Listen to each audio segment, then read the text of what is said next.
Warahmatullahi wabarakatuh. Perkenalkan, nama saya Ginta Bunga Ginanti dari kelas 7C Manajemen S1 dengan NPM 1811000113. Di sini saya akan melanjutkan sedikit memaparkan presentasi tentang teori pengambil keputusan yang diantaranya yaitu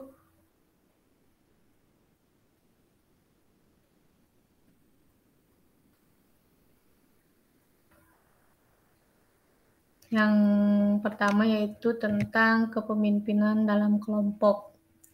Dalam kepemimpinan dalam kelompok itu ada satu fungsi dan satu gaya. Yang diantaranya yang ke-1 fungsi kepemimpinan dalam kelompok. Fungsi kepemimpinan dalam kelompok ini merupakan usaha untuk mengarahkan anggota kelompok agar memiliki semangat yang tinggi dan bekerja sebaik mungkin. Selain itu, kepemimpinan juga berkaitan dengan mengatur hubungan antara individu atau kelompok organisasi. Dan yang kedua, ada gaya kepemimpinan dalam kelompok. Gaya kepemimpinan adalah seseorang yang dapat mempengaruhi orang lain dan tidak memiliki otoritas manajerial, sedangkan kepemimpinan adalah apa yang para pemimpin lakukan, yaitu proses pemimpinan kelompok dan mempengaruhi kelompok untuk mencapai suatu tujuan. Menurut Robin dan Coulter 2012. Selain itu, pemimpin kelompok memiliki pengaruh yang kuat dalam proses kelompok, tidak terkecuali dalam konseling atau terapi kelompok. Setiap konseling atau terapi merupakan suatu proses kompleks. Banyak faktor yang mempengaruhinya, antara lain faktor konselor atau terapis. Metode yang digunakan untuk konseling yang dihadapinya yaitu menurut Prawista 1991, Wibowo 2005 halaman 105. Oleh karena itu, peranan, fungsi kepribadian, dan keterampilan pemimpin adalah sentral dalam proses terapeutik, yaitu atau penyembuhan. Maka semua model teoritis mencurahkan banyak perhatian pada pemimpin. Menurut Roy 1981 dalam Wibowo 2005 halaman 106. Dan yang selanjutnya adalah tentang fungsi kepemimpinan. Di sini saya akan menjelaskan salah satu fungsi diantaranya yaitu ada fungsi inisiasi, yaitu seorang pemimpin perlu mengambil prakarsa untuk menciptakan gagasan-gagasan baru, namun sebaiknya tugas pemimpin juga memberikan pengarahan atau menolak gagasan-gagasan dari anggota kelompok yang dinilai tidak layak. Dan yang kedua adalah fungsi keanggotaan atau membership. Fungsi keanggotaan ini adalah satu bagian dari perilaku seseorang pemimpin adalah memastikan bahwa dirinya juga merupakan salah satu seorang anggota kelompok. Dan yang ketiga adalah fungsi perwakilan. Fungsi perwakilan ini adalah seorang pemimpin tidak jarang harus melindungi dan mempertahankan para anggotanya dari ancaman-ancaman yang berasal dari luar. Tidak yang dilakukan untuk mengatasi hal ini tersebut adalah dengan menjadi wakil atau juru bicara kelompok di hadapan kelompok lainnya. Dan yang selanjutnya adalah fungsi organisasi.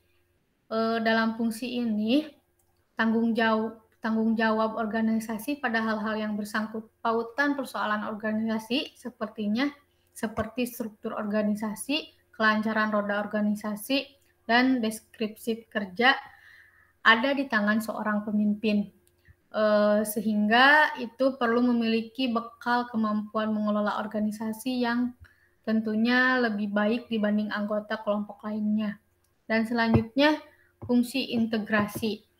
Fungsi integrasi itu yaitu seorang pemimpin perlu mempunyai kemampuan untuk memecahkan atau mengelola dengan baik suatu konflik yang ada dalam munculnya di dalam kelompok tersebut. Dan yang selanjutnya langsung ke slide selanjutnya.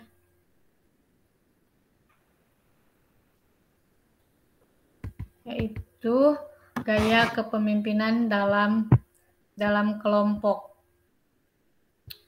Gaya kepemimpinan diantaranya adalah yang ke-1 ada kepemimpinan otoritarian.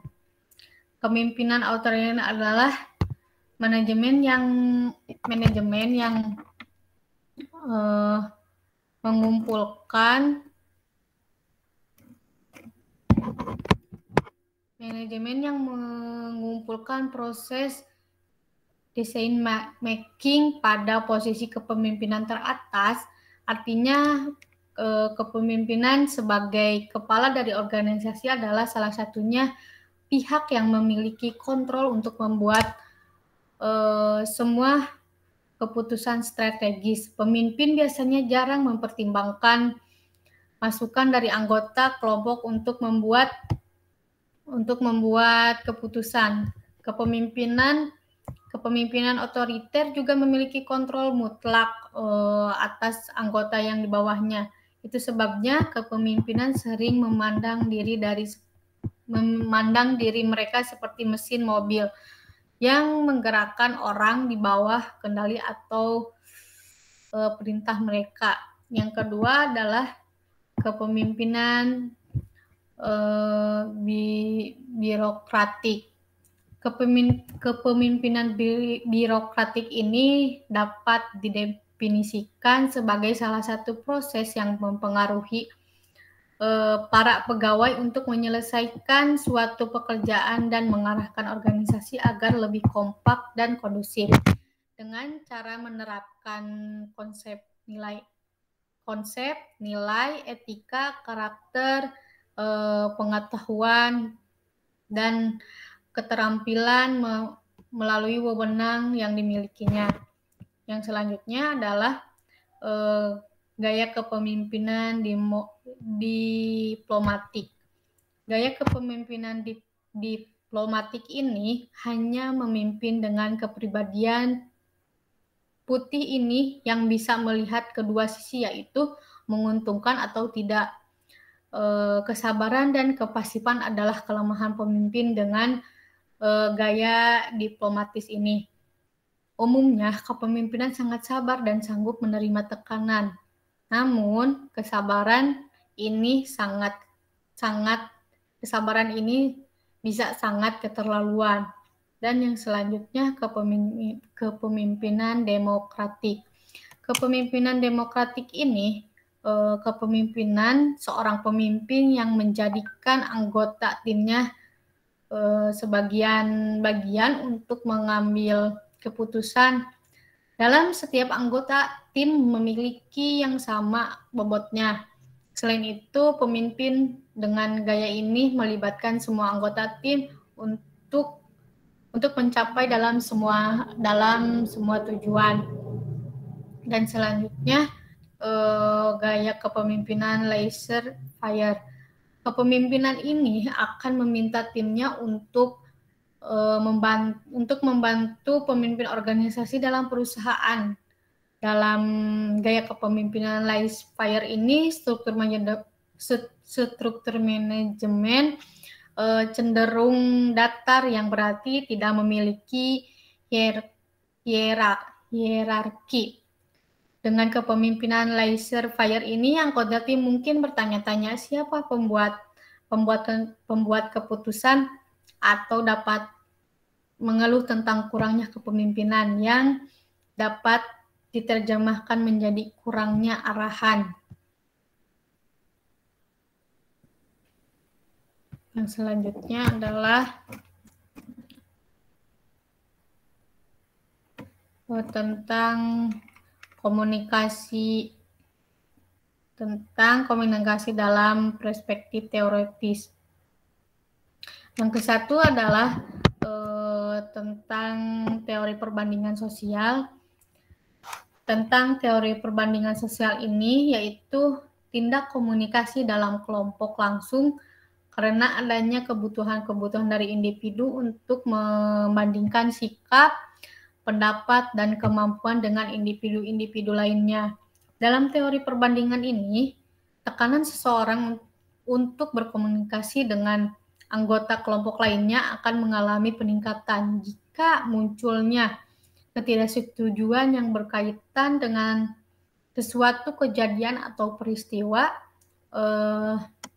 atau tingkat pentingnya peristiwa tersebut meningkat, dan apabila hubungan dalam kelompok atau grup konsisten juga menunjukkan peningkatan. Selain itu, setelah keputusan kelompok dibuat, para anggota kelompok akan saling berkomunikasi untuk mendapatkan informasi yang mendukung atau membuat individu-individu dalam kelompok lebih merasa senang dengan keputusan yang dibuat. Teori perbandingan sosial ini dapat diupayakan untuk dapat menjelaskan bagaimana tindakan komunikasi dari para anggota kelompok mengalami peningkatan atau penurunan. Dan yang kedua adalah teori kepribadian kelompok. Teori kepribadian kelompok ini adalah suatu teori-teori bersifat yang merupakan salah satu pendekatan utama dalam mengkaji kepribadian manusia. Dalam kerangka kerja, pendekatan teori sifat-sifat, dan juga sifat kepribadian manusia yang dapat didefinisikan sebagai pola-pola kebiasaan perilaku dan emosi yang diwujudkan dalam bentuk berbagai situasi. Dan selanjutnya yaitu teori percakapan kelompok.